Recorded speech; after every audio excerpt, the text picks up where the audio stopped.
Hey vinyl community, Richard S. back with another video. This is my entrance for the 2025 vinyl tag, created this year by Pretty Green Vinyl Guy Edwin over on his channel. 20 questions talking about vinyl and artists and eras, all of the above. So let's just jump right into it. I will post Pretty Green Vinyl Guy's video about the entrance requirements and questions, and I will also put all of the questions in my description just so you have it all in one place. Anyway, let's go at it. Question one is the best purchase of 2024, new and old, or old, I should say. This literally fell into my hands yesterday, and I'm chuffed to have this on vinyl finally. This is The Laws from 1990. UK power pop type stuff. Absolutely stellar album produced by Steve Lillywhite. I've wanted this on vinyl for a very long time, and it turns out that Barnes & Noble put out a very spiffy looking kind of Coke bottle green vinyl of this recently. I had no idea, so it had to go into my collection for sure. Question two, 50 years later, best album of 1974. I'm going with Supertramp's Crime of the Century. It came out in October of 1974. Classic songs on here: School, Bloody Well Right, Hide in Your Shell, Dreamer, Rudy. This is a beautiful album, and I know a lot of people kind of use this as a baseline for trying out a new stereo system because it's pretty sonic and fascinating. Great album from Supertramp. Question three, an album that defines a genre. Anyone who knows my channel knows I love shoegaze, and there is only one band that defines shoegaze. For me, it's My Bloody Valentine. This is Loveless. They're probably most well-known shoegaze album that's out there. Other bands like Slow Dive, they do it too. This has the fuzzy and the wall of sound. Pedal effects going on. It really truly defined what shoegaze as a genre is all about. Brilliant album from My Bloody Valentine. Best album from your home country. Well, I'm from the United States, so many to choose from, but I'm going with REM. More specifically, their kind of earlier stuff that for me kind of started to define what college radio and indie rock was all about in the early 80s and then some. Really hard to choose one band from the United States, but I'm going to go with REM. Yes, amazing album. Amazing band. An artist you miss dearly. I thought long and hard about this. I could go with Bowie. I could go with Kurt Cobain. I could go with many others. Decided to go with Scott Hutchison from the band Frightened Rabbit. We lost Scott 2016, I believe, to suicide due to mental illness and depression. Tragic figure. Wrote incredible lyrics with Frightened Rabbit. And the interesting thing about his lyricism to me was that while heartfelt and deep and dark, the songs were always really uplifting in a way, despite talking about some really difficult topics. So, beautiful album, amazing songwriter, Scott Hutchison of Frightened Rabbit. Miss him dearly. Best live album in my collection. Another one I had a hard time narrowing down. Decided to ultimately go with Warren Zevon. Stand in the Fire. What a classic. Talk about an album that deserves to be more than one. What a set list. And what an amazing songwriter. We've lost him a few years ago too. So Warren Zevon, classic live album. Your partner just dumped you. What album are you spinning? Well, I'm a nice guy, I'd like to think. Anyone that's going to dump me is probably going to make me not just feel sad, but kind of be a little disgruntled. How about some angry Bob Mould and Black Sheets of Rain? I've always loved this album, and I'm a huge Bob Mould fan, and Husker Du as well. Yeah, Stand Guard, It's Too Late, Stop Your Crying, yeah, right. Hanging Tree, uh, Hear Me Calling, and Out of Your Life. If you want me out of your life, okay, so be it. Angry Bob Mould, Black Sheets of Rain, a breakup album if I ever heard one. Best sounding drums on an album. Another hard one. My first thought was to go with something by Rush, with Neil Peart being an amazing drummer. Looking through the stacks, I landed on Public Image Limited's Flowers of Romance album from the early 80s. Martin Atkins' drumming on here is stellar. There's neat little, Arabic types of drum work, and then huge crunching, almost scary stuff on songs like Banging the Door, which is just amazing. So spectacular drumming from Martin Atkins with Public Image Limited. Favorite artist that is a member of two or more bands.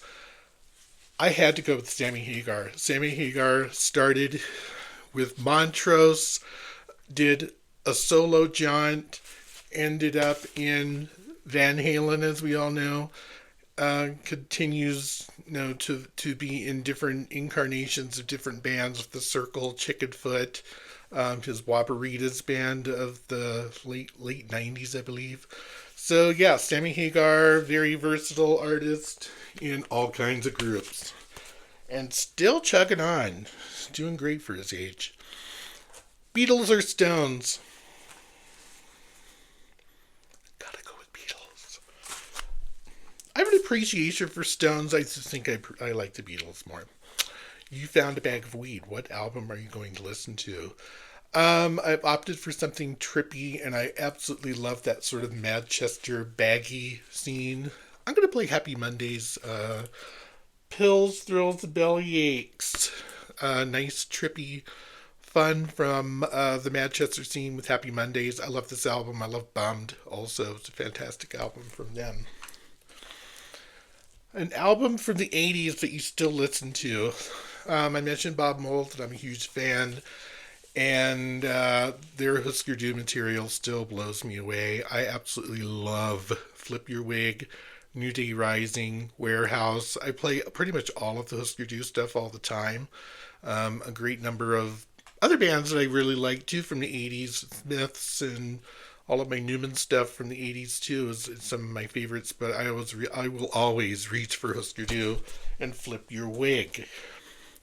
An artist whose political stance has soured you.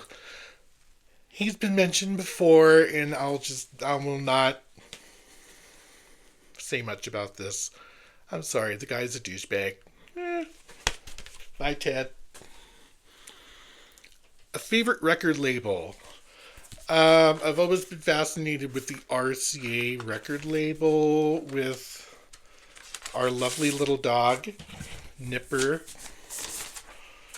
on the gramophone going around. I absolutely love that imagery. It's an iconic painting, I believe, from the either late 1800s or early 1900s. That's everywhere. Just watching little Nipper listening to the sound of his master's voice coming out of the gramophone is classic. So I love the RCA record label. I also love how they took, like, RCA would put Bowie instead of RCA on his albums, which is pretty cool too. A run of 3 great singles. I've opted to go with Styx. I don't have the actual singles, but I did have them at one time.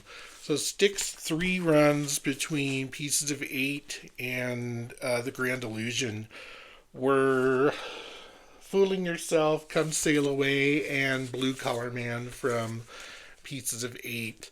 My favorite era of Styx. I like their older stuff too. I'm kind of warmed to that more over time.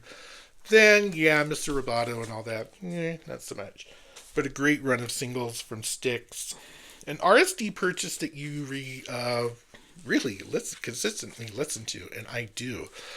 Being a shoegaze guy, I really love Loop, and I was kind of late to the game with Wolf Flow. Wolf Flow is a John Peel sessions from 87 to 1990. Great little list. From kind of covered a couple of different albums from them. The versions on here just seem to hit harder than they do from their studio albums. So I kind of gravitate more to this one, and I play this quite often. So this is Loop with Wolf Flow, John Peel sessions from the 80s and 90s. If you could be reincarnated as any artist dead or alive, I decided to go with Elvis Presley for one particular reason. Somewhere in his life in the 60s, please tell Tom Parker to go away. Change your management, Elvis. Give you some longevity in those movies. Oof, dude. Best three lines in a song. I chose the opening lines from Our Friends Electric by Gary Newman off of the Replicas album. I love the imagery that Newman has in the first three lines. It's cold outside. Oh gosh, I forgot them already. Are they on here? Yeah, they are. Good. Oh, thank you. I needed a prompt. It's cold outside, and the paint's peeling off of my walls. There's a man outside in a long coat and gray hat smoking a cigarette. I love albums and lyrics that evoke imagery, and that had that cold, frosty, Newman sound, and it fits the image of the album and that song perfectly. An album I never tire of. I'm never going to tire of Rush's Moving Pictures. This was my first full album buy of Rush. I'd heard a lot of Rush prior to this. Absolutely fell in love with this album and play it to this day.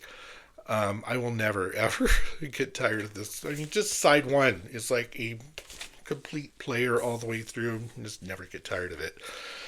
Favorite VC channel, I absolutely cannot pick one, but I'm going to kind of, pay an homage to four that really helped me out getting started in the VC this year, and that's Emma from 8 Vinyl Low, Alex at Beer and Vinyl, Trevor over at Flat Round is Spun, and Rob over at Northern Vinyl, who I believe was my first subscriber to my channel when I started a few months ago.